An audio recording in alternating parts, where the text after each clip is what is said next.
The women we serve at 431 Ministries are often overlooked. They are unloved and used in ways that we cannot imagine. Leah knows what this feels like. We first hear about Leah after Jacob has already met Rachel.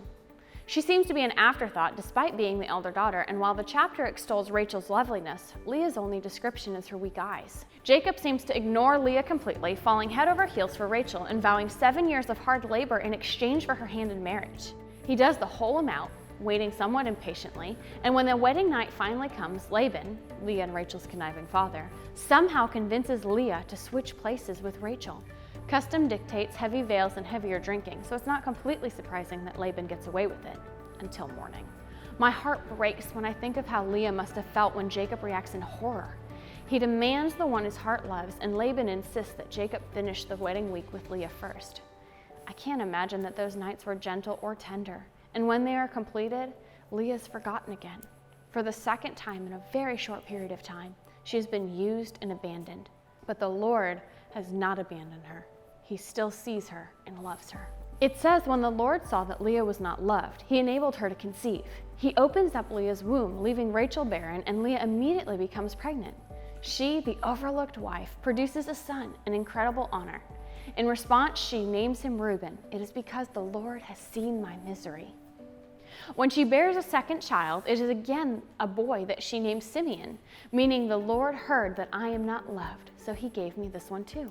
She is still clearly longing for her husband's approval though, and when her third son is born, she names him Levi, meaning now at last my husband will become attached to me. But somewhere between her third and fourth son, she seems to come to accept that Jacob may never love her. She may always be the overlooked and unloved woman in her marriage, but she realizes that the Lord is forever.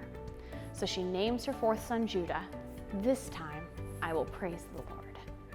Years pass, with a bitter feud continuing with Leah and Rachel, each offering their servant girls to produce children in an attempt to gain favor with Jacob.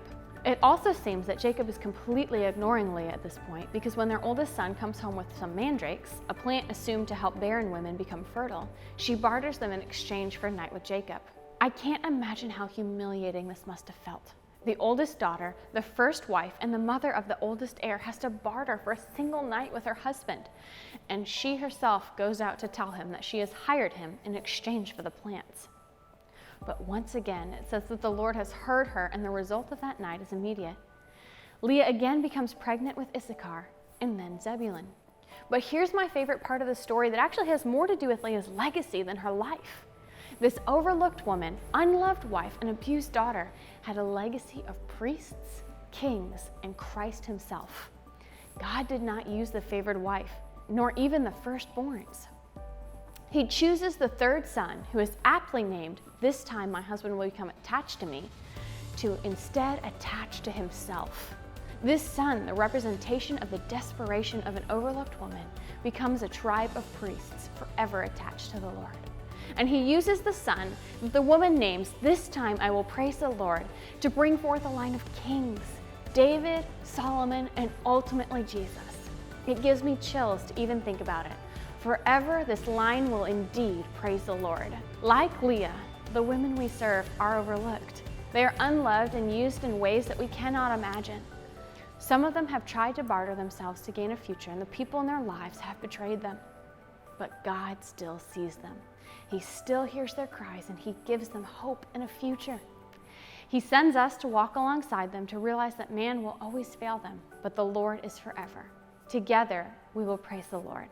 Will you join us in serving today's Leahs? You are known, you are seen, you are loved.